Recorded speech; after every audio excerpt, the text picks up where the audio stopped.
أعوذ بالله من الشيطان الرجيم. بسم الله الرحمن الرحيم. الحمد لله رب العالمين والعاقبة للمتقين والصلاة والسلام على أشرف الأنبياء والمرسلين وعلى آله الطيبين الطاهرين المعصومين المنتجبين واللعنة الدائمة على أعدائهم من يومنا هذا إلى قيام يوم الدين. ثم قال الله تبارك وتعالى في محكم كتابه المجيد وفرقانه الحميد وهو أصدق الصادقين وقوله الحق. بسم الله الرحمن الرحيم. قل لا أسألكم عليه أجرا إلا المودة في القربى. صلوات.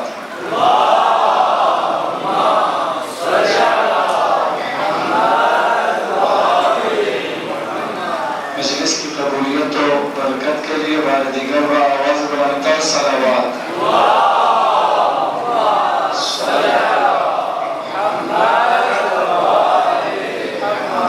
مومنین کی جان مال عزت و آبرو کی حفاظت کے لیے خاص طور پر عزاداران سعید الشہداء کی جان مال عزت و آبرو کی حفاظت کے لیے ملتمس دعا کی حاجت روائی مملکت خداداد پاکستان کے استحکام کے لیے ایک بار پھر بآواز بلند تر صلوات.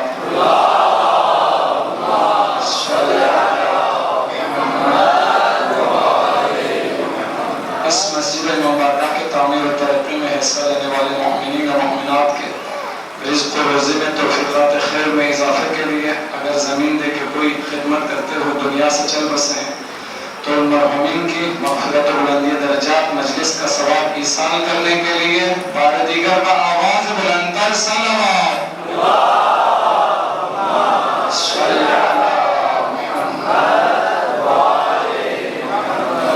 انتظامیہ کے بتائے ہوئے احکام ان کے شیڈول کے مطابق بزرگ علماء کے بعد میں آپ کے سامنے حاضر ہوا ہوں. یہ بالکل بھی مناسب نہیں تھا. بزرگوں کے بعد مجھ جیسا طفل مرتب ان کے بعد میں ممبر پہ آ جاؤں، لیکن انتظامیہ نے جو کچھ فیصلہ کیا اس پہ عمل کیا. مجلس کی برکت و قبولیت کے لیے سورہ شورى آیت نمبر 23 کی میں نے تلاوت کی ہے. قل لا اسألکم علیہ اجرا الا المودۃ فی القربى. اے رسول کہتے ہیں آپ کی امت سے، مسلمانوں سے کہتے ہیں لا اسألکم علیہ اجرا، اس تبلیغ رسالت کے عوض میں تبلیغ رسالت امت تک پہنچانے میں جو زحمت رسول خدا کو ہوئی ہے اس کی قیمت میں، اس زحمت کے مقابلے میں تم سے کچھ بھی نہیں مانگتا. الا المودۃ فی القربى، سوائے میرے قریبی ترین رشتہ داروں کی محبت کے. یا خداوند متعال نے آیہ مودت نازل کر کے سورہ شورى آیت نمبر 23 کے ذریعے آل محمد علیہ السلام کی محبت کو مسلمانوں پر واجب کیا ہے. اس آیہ مجیدہ کے نازل ہونے کے بعد رسول خدا کے اصحاب کبار نے رسول خدا سے سوال کیا، یا رسول اللہ کل جو آیت نازل ہوئی تھی آیہ مودت جس میں چند ہستیوں کی محبت کو ہمارے پر واجب کیا ہے، یا رسول اللہ وہ کون ہستیاں ہیں، وہ کون سے افراد ہیں؟ رسول خدا نے نام لے کے صراحت فرمائی، علی، فاطمہ، حسن و حسین کی محبت امت پر واجب ہے. رسول خدا نے صراحت کر کے تصریح فرمائی ہے، نام لے کے بتایا ہے. پنجتن پاک علیہ السلام ہے رسول خدا کے بعد آنے والے 12 جانشین ہیں جن کی محبت امت پر واجب ہے. شیعہ تمام مفسرین کا اتفاق ہے کہ اس آیہ مجیدہ میں مودت اہل بیت سے مراد آل محمد علیہ السلام ہے. وہی قصہ یمانی کے نیچے جو ہستیاں جمع ہوئی تھی یہی افراد ہیں جن کی محبت امت پر واجب ہے. ہمارے برادران اہل سنت، محترم اہل سنت کے بھی معتدل مزاج تمام مفسرین شیعہ مفسرین کے ساتھ اتفاق کرتے ہیں. بس چند ہی ٹولے ہیں، چند ہی مفسرین ہیں جنہیں آل محمد علیہ السلام کے فضائل ہضم نہیں ہوتے. ان میں سے بدر صغیر پاک و ہند کے ایک مشہور مفسر نے بہت بڑا اعتراض کیا ہے، سوال اٹھایا ہے کہ آیہ مودت گروہ آل محمد کی محبت کو رسالت کی قیمت قرار دے. یہ ماننے والی بات ہے. رسالت عہدہ الہی ہے، رسالت منصب الہی ہے. رسالت و نبوت اتنا بڑا عہدہ خداوند متعال کی طرف سے، خصوصاً یہ عہدہ رسول خدا خاتم النبیین سے نسبت دی جائے تو بہت بڑا منصب ہے. اس منصب کی قیمت بس چند لوگوں کی محبت کو قرار دے، یہ نہ ہونے والی بات ہے. یہ انتہائی گری ہوئی بات ہے. کسی کا کا ذوق سلیم وہ مفسر کہتا ہے، بر صغیر باقورن کے وہ مشہور مفسر کہتا ہے، میں نام نہیں لیتا، آگے جا کے تحقیق کرنا یہ آپ کی ذمہ داری ہے. کہتا ہے کسی کا ذوق سلیم تصور بھی نہیں کر سکتا، کوئی سوچ بھی نہیں سکتا، یہ نہایت گری ہوئی بات ہے. نعوذ باللہ. آپ کا ذوق سلیم تصور کرے یا نہ کرے، آپ اس کو تسلیم کرے یا نہ کرے، رسول خدا کے تمام اصحاب نے تسلیم کیا ہے، تصور کیا ہے، رسول خدا سے سوال کیا ہے کہ یا رسول اللہ وہ کون افراد ہے، وہ کون ہستیاں ہے. آپ کا ذوق سلیم تصور کرے نہ کرے، آپ کے تسلیم نہ کرنے سے آل محمد کی فضیلت پہ کیا فرق پڑے گا؟ آپ کے تسلیم نہ کرنے سے آل محمد کی فضیلت میں کون سی کمی آئی؟ آپ تصور کرے یا نہ کرے، ہمارے برادران اہل سنت کے ائمہ اربعہ میں سے ایک امام شافعی رحمۃ اللہ علیہ، امام شافعی نے آیہ مودت کی ذیل میں آیہ مودت کی تفسیر میں باقاعدہ کلام لکھا ہے، یا آل بیت رسول اللہ حبکم فرض من اللہ فی القرآن انزلہ. اے آل بیت رسول تمہاری محبت وہ ہے، فرض من اللہ جو خدا کی طرف سے ہمارے پر فرض ہے، واجب ہے، فی القرآن انزلہ جسے خدا نے قرآن میں نازل کیا ہے. محمد والے محمد صلوات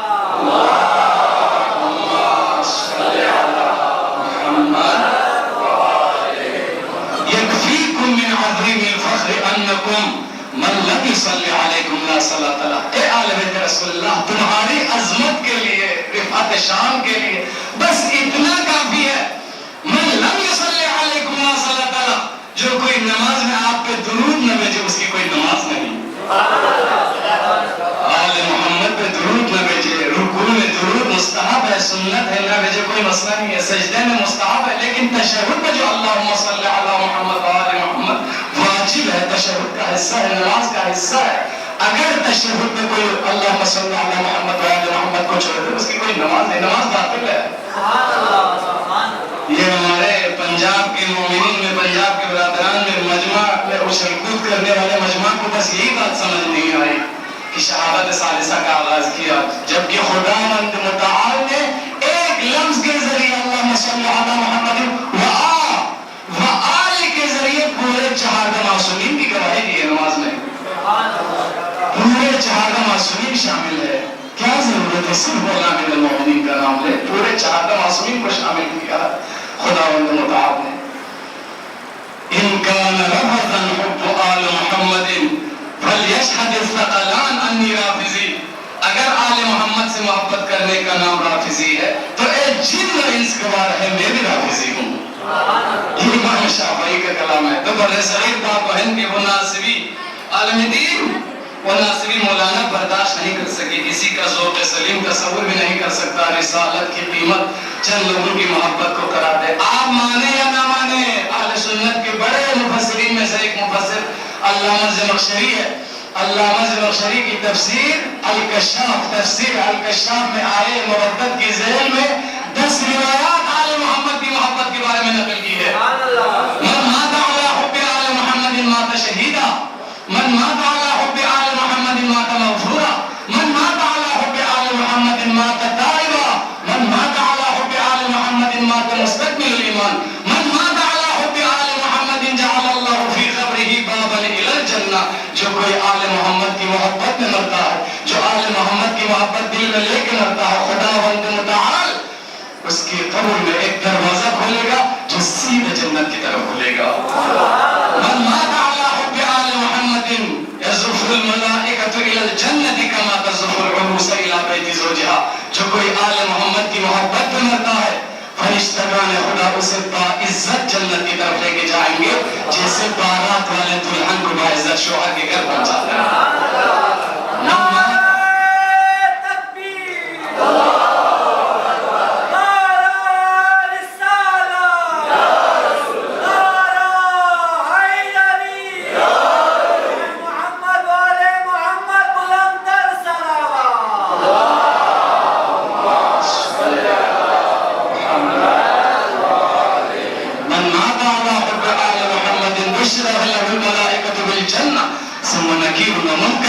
جو کوئی آل محمد کی محبت پر مرتا ہے بشر لہ الملائکۃ بالجنہ، فرشتگان خدا اسے جنت کی خوشخبری دیتا ہے. ثم نکیر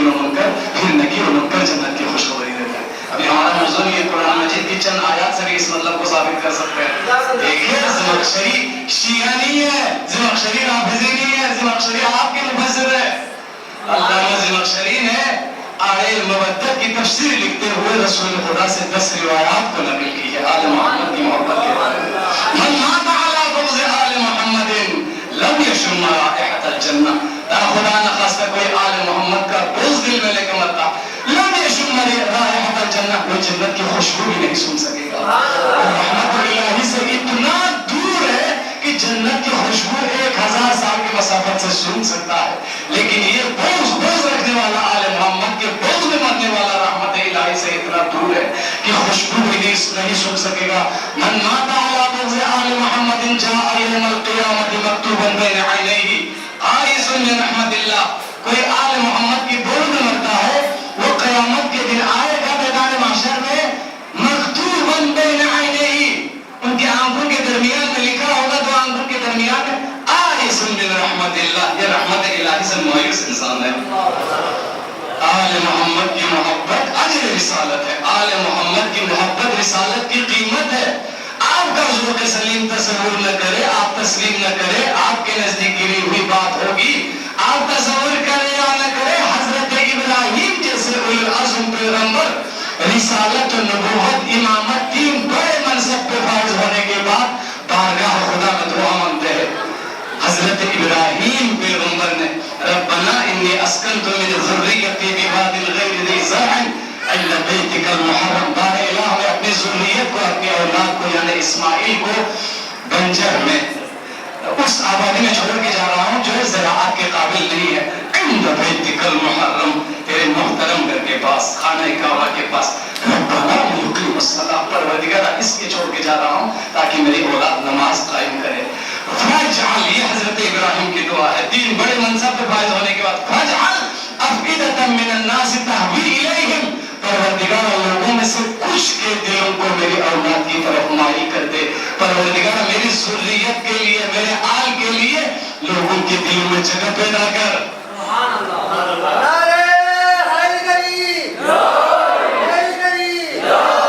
گویا حضرت ابراہیم جیسے اولو العزم پیغمبر اپنے آل کے لیے، ذریت کے لیے فکر مند ہے کہ میری اولاد کے لیے لوگوں کے دلوں میں جگہ پیدا کر، میرے آل کے لیے دینی قیادت کے لیے شرط اول یہ ہے کہ لوگوں کے دلوں میں جگہ ہو، وہ دلوں پہ راج کرے۔ حضرت ابراہیم دست دعا ہے آل کے لیے، گویا قرآن مجید نے کہا گزشتہ انبیاء بھی اپنی ذریت و آل کے لیے لوگوں کے دلوں میں جگہ پیدا کرنے کے لیے، لوگوں کے دلوں کو آل کی طرف مائل کرنے کے لیے دعا مانگتے تھے۔ پوری کائنات میں واحد آل محمد علیہ السلام تھے، آل محمد کا یہ شرف ہے، رسول خدا کی طرف سے دعا مانگنے سے پہلے خداوند متعال نے آئے مودت نازل کی۔ محمد وآل بیت محمد بآواز بلند صلوات۔